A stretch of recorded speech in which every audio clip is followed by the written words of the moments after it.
So Shazam is out and it's showing in theaters, and hey, if you click the video, just know, definitely go check it out, then come back and we will talk about this, guys. But WB has already spoiled this cameo, so if you're upset that this person is on the thumbnail, guess what? WB did it before me. Yes, the official Shazam Twitter, WB Discovery, they're all sharing it all over the place. So let's go ahead and rip off the Band-Aid, shall we? Gal Gadot's Wonder Woman appears in Shazam Fury of the Gods, and it is not a good cameo at all.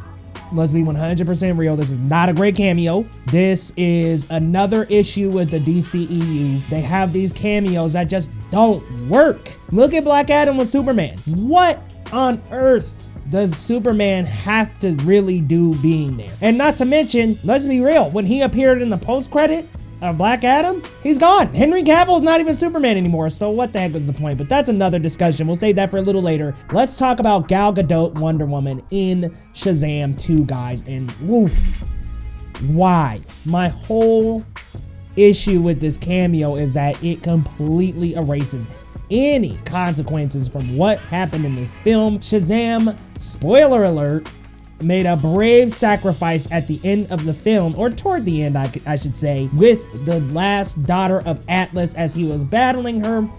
He makes a brave sacrifice to use his own Shazam lightning to fuel the rod to destroy the dragon.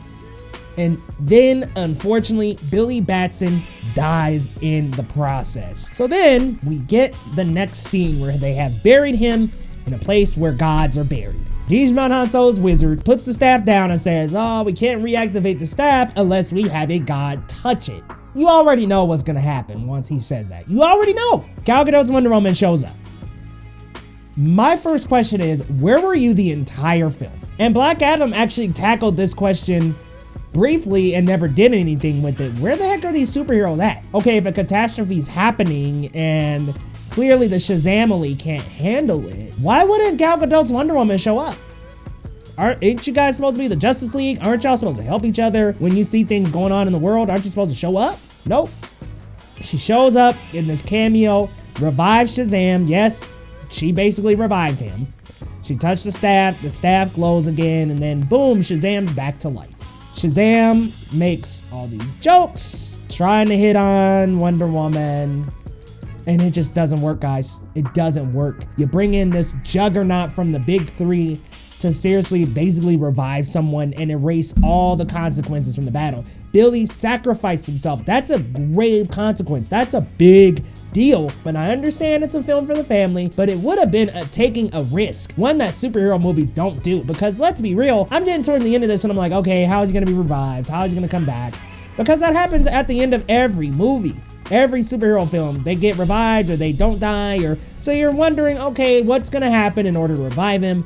They use Wonder Woman, so we spoiled that in the WB teaser, spoiled that in these TV ads, only to have it be a half-baked reason for her showing up. Not a great cameo whatsoever. If she just showed up to actually help Shazam, I think it would be a lot more reasonable, but the fact that she shows up out of nowhere and on wherever they are, maybe Themyscira, I'm not sure where they buried him, it's just weird, and it's out of nowhere, and it just makes no sense to shoehorn Wonder Woman in that manner. Now, going back to Superman and Black Adam is a Shazam villain. So why in the world are we setting up this Shazam versus Superman? The Rock, y'all, he got so excited, he had it in his head that we're gonna build up a Black Adam versus Superman universe, and we're going to build this up and make a universe around these two juggernauts battling. And I'm just like, how much sense does this not make?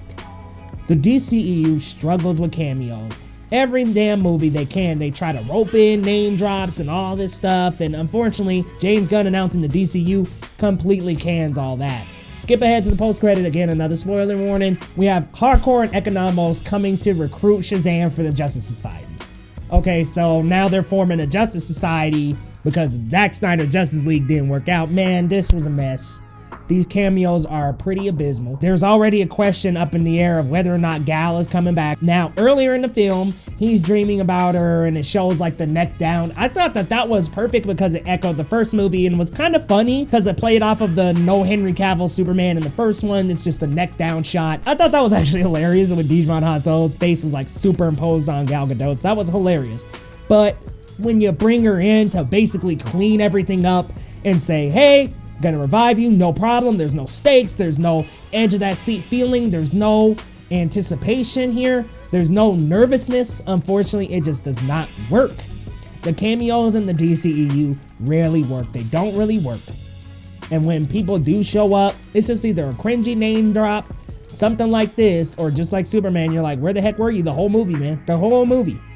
Like, I think that's one of the biggest questions with these cameos is, where the heck were these people in the film? Because if you're gonna build a cameo like this, why have them just randomly show up like this and never, ever show up in the actual movie? It makes zero sense. It doesn't really add up.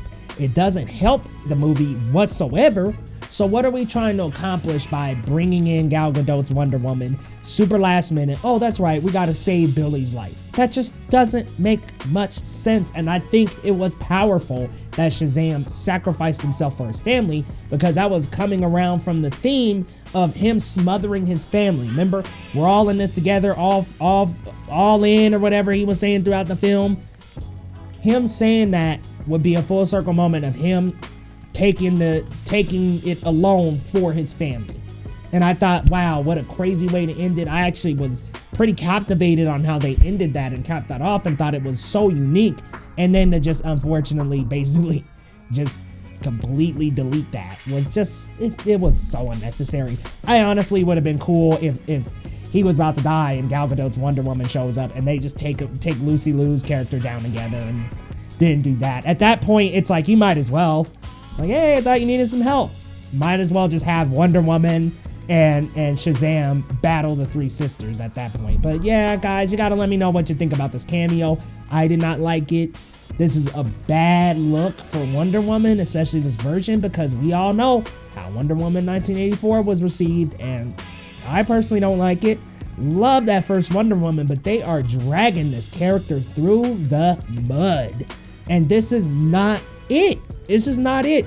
Don't have her doing these cameos if it's just gonna be to revive people. That just didn't, it was just cheaply written. And you could tell it was a way for them to escape from having to actually make Shazam die, or have Billy Batson actually sacrifice himself. It just did not work, guys. So y'all gotta let me know what you think down in the comments. Hey, maybe you loved the cameo, maybe you liked it. I, for one, gotta admit, guys, I was not a fan. So let me know your thoughts down in the comments. And hey, if you're new to the channel, hit that subscribe button down below for your boy Leo Rydell. Welcome to Geekly Goods, guys, and we'll see you next time on Geekly Goods.